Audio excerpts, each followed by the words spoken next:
Лицата со траен инвалидитет секој 6 месеци влегуваат во лавиринтот на институциите. Болеста напреднува, инвалидитетот е траен, но државата одново и одново бара доказ за нешто што не може да исчезне. Трка со времето, трка по документи и часови поминати во лекарски ходници и ординации. Вака изгледа секојдневието на стотици семејства, сведочат за Телма дел од нив.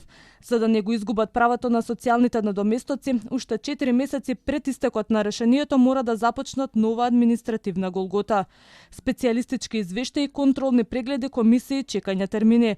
Доволно е само еден рок да биде пропуштен и да останат без парите. Проблемот е што мораме да одиме на многу чести контролни прегледи. Тоа за мобилност подразбира секој контролен преглед да се плати 1250 денари, за кои што најчесто не добиваме фискални сметки. И секој контролен преглед е после 3,5 часот, бидејќи докторите се слободни после првата смена.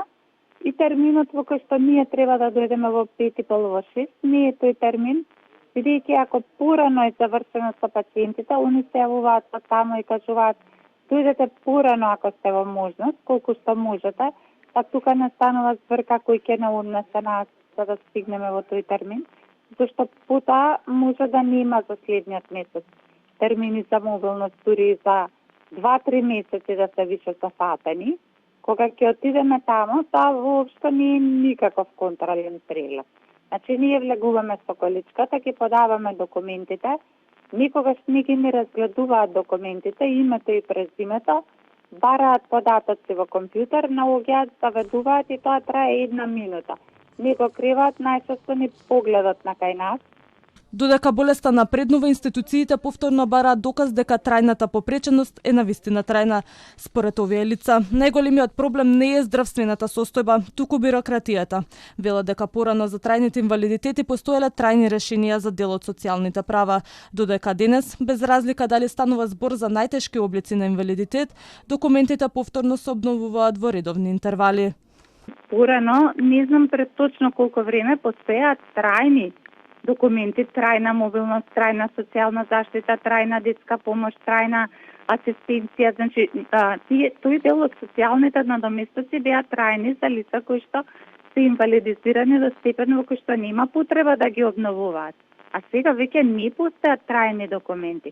Сепак од Министерството за здравство вела дека анализата покажала оти проблемот не е во прописите, туку во нивната примена.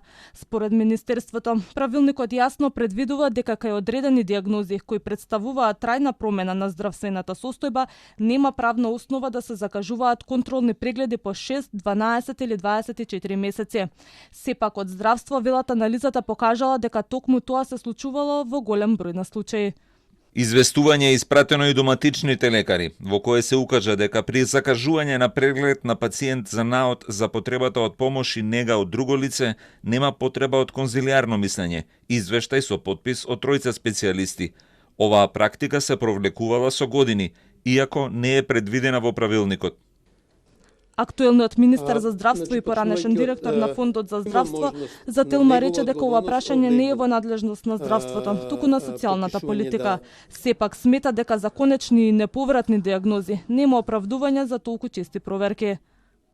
Мислам дека еднашка поставената проверката не смее да биде толку честа, бидејќи нема да настане никаква промена. Од Министерството за социјална политика вела дека работат на нов систем за проценка на функционалноста, што треба да го намали административниот товар и да ги скрати роковите за постапување. Министерството интензивно работи на воспоставување на нов систем за проценка на функционалност, кој ќе придонесе за унапредување на целиот процес во поглед на корекција на временските рокови, намалување на времето на чекање пред дисперзираните комисии, како и промена на методологијата за проценка на функционалноста, односно лицата кај кои е утврдено дека нема промена во функционалноста, нема да имаат потреба повторно да ги поминуваат истите административни постапки. Кој навистина има право на надоместок за туѓа нега, а кој можеби го злоупотребува системот. Од Министерството за здравство вела дека се почесто добиваат анонимни пријави за можни злоупотреби на ова право. Секој случај се проверува, а во постапката се вклучени центрите за социјална работа и стручни комисии.